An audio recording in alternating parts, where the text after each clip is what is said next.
Shalom, selamat pagi Bapak Ibu, saudara-saudara dalam Tuhan Yesus Kristus.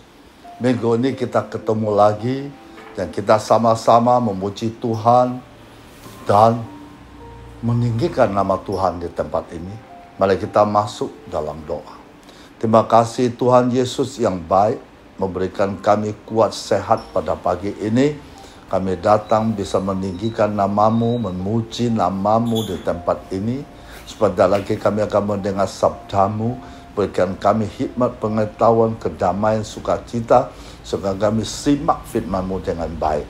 Di dalam nama Tuhan Yesus kami berdoa. Haleluya. Amin. Oke Bapak Ibu, saudara-saudara dalam Tuhan Yesus Kristus. Judul pada pagi ini yang saya bawakan oleh Tuhan firman adalah damai sejahtera Tuhan tinggalkan bagi kita semua. Saya ambil Yohanes 14 ayat 27. Damai sejahtera ku tinggalkan bagimu, damai sejahtera ku kuberikan kepadamu, dan apa yang kuberikan tidak seperti diberikan oleh dunia kepadamu. Jangan gelisah dan gentar hatimu. Bapak Ibu, saudara-saudari dalam Tuhan Yesus Kristus, menurut pandangan orang dunia, damai sejahtera adalah suatu keadaan atau suasana yang aman, tidak ada perang, tidak ada konflik, tidak ada bencana, tidak ada perselisihan, dan tidak ada masalah. Nah, ada lagi orang dunia juga berpikir bahwa sumber perdamaian sejahtera itu ada pada uang, harta, kekayaan, mobil mewah, rumah megah, popularitas. Juga perdamaian sejahtera dengan hal-hal yang tampak dari luar atau secara kasat mata atau internal, atau bergantung pada situasi kondisi. Tapi ada juga mengatakan bahwa suasana damai ada kehidupan tenang dan tenteram. Selalu berpikir positif, prasangka yang baik terhadap siapapun. Tidak ada kejahatan, derita, sakit, dan duka cita. Nah, padahal semua yang ada di dunia ini hanya semu, serba tidak menentu, tidak kekal. Nah, hal ini mungkin kita merasa damai karena kita punya uang banyak, harta berlimpah, tetapi ketika uang dan harta kita sudah habis, apakah damai itu masih ada dalam hati kita? Nah, berbeda dengan damai sejahtera yang Tuhan berikan. Damai sejahtera dari Tuhan mengalir dari dalam hati atau internal. Tidak terpengaruh oleh situasi kondisi dan bersikap kekal. Sekalipun ada masalah, meskipun situasinya tidak baik, hati tetap dipenuhi oleh kedamaian sejahtera. Damai sejahtera bersumber dari hubungan yang karib antara kita dengan Tuhan dan dampak dari ketaatan kita melakukan firman Tuhan. Nah, ada tertulis mengatakan, jika engkau memperhatikan perintah-perintahku, maka kedamaian kesejahteraanmu akan seperti sungai yang tidak pernah kering, dan kebahagiaanmu akan terus melimpah seperti gelombang laut tidak pernah berhenti. Itu Yesaya pasal 48 ayat 18. Berbunyi demikian. Sekiranya engkau memperhatikan perintah-perintahku, maka damai sejahteramu akan seperti sungai tidak pernah kering, dan kebahagiaanmu akan terus berlimpah seperti gelombang-gelombang laut yang tidak pernah berhenti. Nah, dengan cara inilah Tuhan akan melimpahkan kedamaian, kesejahteraannya kepada kita. Damai sejahtera dari Tuhan ini tidak dapat dibeli dan diukur dengan uang atau harta sebesar apapun. Damai sejahtera ini diberikan secara cuma-cuma kepada setiap orang yang percaya kepada Kristus, yang merupakan sumber damai sejahtera. Amin Bapak Ibu, saudara-saudari dalam Tuhan Yesus Kristus. Yohanes 14:27, damai sejahtera ku tinggalkan bagimu, damai sejahtera ku berikan kepadamu. apa yang kuberikan tidak seperti diberikan oleh dunia kepadamu, jangan gelisah gentar hatimu.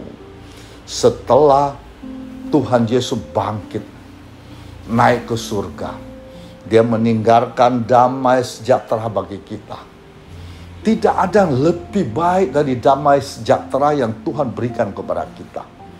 Ketika orang tua kita meninggal dunia, selain meninggalkan kasih sayang, kehangatan, pengajaran, dan kenangan indah, mungkin masih meninggalkan rumah, mobil, dan harta lainnya. Tetapi mereka tidak dapat meninggalkan damai sejahtera bagi kita, karena mereka bukanlah Tuhan. Damai sejahtera itu termasuk tubuh sehat, hati gembira, pekerjaan lancar, pergi jalan-jalan aman, tidak terjadi kecelakaan, hidup rukun, dan sebagainya. Semua ini didambakan oleh orang-orang di dunia, tetapi hanya Tuhan dapat memberikannya. Namun damai sejahtera yang Tuhan berikan tidak terbatas pada hal-hal itu saja. Ada lagi satu damai sejahtera sesungguhnya, yaitu tak kalah berada dalam kesusahan besar, hati dapat tetap tenang, tidak khawatir, tidak takut. Jadi kesengsaraan apapun tidak dapat merampas damai sejahtera yang sejati ini. Nah, inilah damai sejahtera yang paling berharga pemberian Tuhan. Nah, Bapak Ibu, saudara-saudari, ada satu kesaksian yang luar biasa. Ada seorang saudari tua bernama Lois. Seumur hidupnya penuh dengan kesusahan. Namun dia mempunyai damai sejahtera sejati, menjadi satu kesaksian hidup yang indah. Pada usia 26 tahun, Lois yang sakit kusta percaya Tuhan di gereja Yesus Sejati, berharap sakitnya disembuhkan. Kemudian 66 tahun berlalu, jiwa raganya tersiksa oleh penyakit itu sampai dia meninggal dunia pada umur 92 tahun. Tuhan tidak pernah menyembuhkan penyakit kustanya. Kelanjutan imannya yang teguh itu, Tuhan malah membiarkan sakit kusta merampas wajahnya yang dahulu cantik, memutuskan 10 jari tangan dan 10 jari kaki yang tadinya sehat. Hidungnya melesak, 2 kaki pun membusuk. Karena orang lain mengalaminya, mungkin besar orang lain akan menjadi lagu, tidak percaya, dan bersungut-sungut.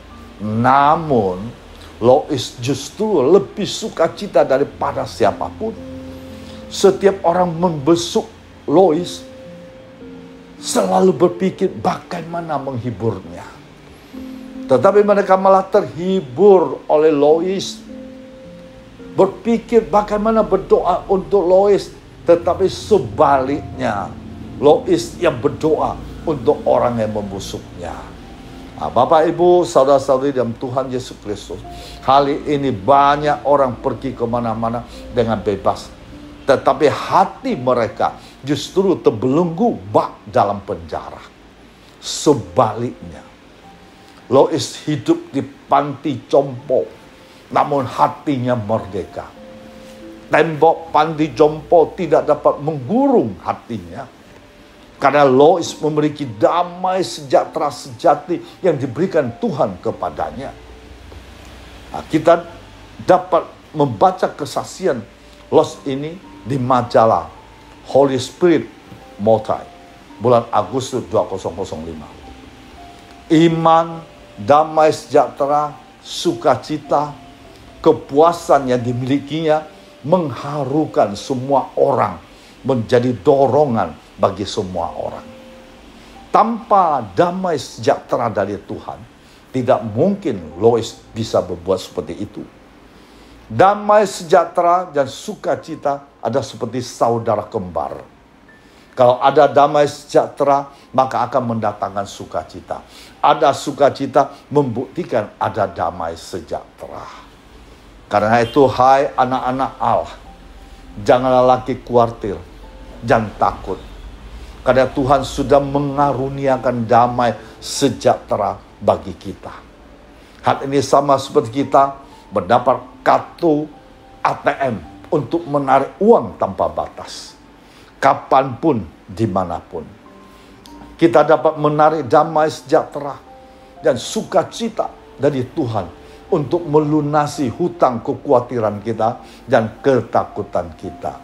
Betapa bahagianya kita menjadi anak-anak Allah. Bapak, Ibu, saudara-saudara dalam Tuhan Yesus Kristus, renungan kita hari ini sungguh menjadi suatu penghiburan. Bagi siapa saja merasa kecewa, putus asa, terasing, termarginalkan, tersisa, teraniaya, terburuk, dan tak berdaya. Orang-orang yang paling sering merasakan hal-hal tersebut di atas ada orang-orang dari golongan miskin, yang tersingkir, yang terasing, dan penyandang disabilitas. Walaupun demikian, hal-hal tersebut dapat juga menimpa orang-orang normal, kaya, berada, dan mampu. Bapak, Ibu, saudara-saudara yang Tuhan Yesus Kristus, ada sebuah kiasan menarik. Sebutir mutiara di dalam kerang. Kita bisa melihat kerang itu bentuknya keras dan kasar. Bahkan mungkin kita melihatnya buruk dan tidak menarik. Sebaliknya, ketika kita melihat kerang itu terbuka, di dalamnya ada sebutir mutiara yang sangat indah. Bapak, Ibu, saudara-saudari, seringkali keindahan maksud Allah terlihat dalam kemasan yang tidak kita sukai. Kita memandang itu jelek atau buruk, karena kita hanya dapat melihat sebatas apa yang dapat kita lihat dan kita rasakan. Padahal di balik semua itu, sesuatu yang tidak kita lihat, ada mutiara yang berharga bagi kita. Demikian pula halnya pandangan manusia tentang ciptaan Allah. Allah menciptakan manusia ada dalam kondisi normal, ada pula mengalami kecacatan. Manusia memandang kecacatan itu jelek atau buruk, sehingga menganggap itu kurang atau tidak sempurna. Mengapa? Karena hanya itu yang dapat manusia lihat dari tampak luarnya, bukan yang ia lihat apa yang ada di dalamnya. Dengan kemajuan ilmu pengetahuan teknologi, khususnya kedokteran, manusia berusaha agar setiap bayi lahir tidak cacat. Kalau bisa, semua bayi yang lahir ke dunia ini dalam keadaan normal. Tapi ada seorang berhikmat pernah berkata seperti ini: jika semua bayi manusia lahir normal atau sempurna, maka kita tidak akan pernah mengakui kemahakuasaannya. Justru Tuhan menciptakan kesempurnaan dan kecacatan untuk menunjukkan kemuliaan-Nya. Seperti Yohanes pasal 9 ayat 1-3. Waktu Yesus sedang lewat, Yesus melihat seorang yang buta sejak lahirnya. Murid-muridnya bertanya kepada Yesus, "Rabi, siapakah yang berbuat dosa? Orang ini sendiri atau orang tuanya sehingga ia dilahirkan buta?" Jawab Yesus, bukan dia dan bukan juga orang tuanya, tetapi karena pekerjaan-pekerjaan Allah harus dinyatakan di dalam dia. Bapak, Ibu, saudara-saudara di dalam Tuhan Yesus Kristus, mengakhiri lindungan firman Tuhan ini, saya kasih satu lagi ilustrasi. Ada seorang pekerja pada proyek bangunan memanjat ke atas tembok yang sangat tinggi.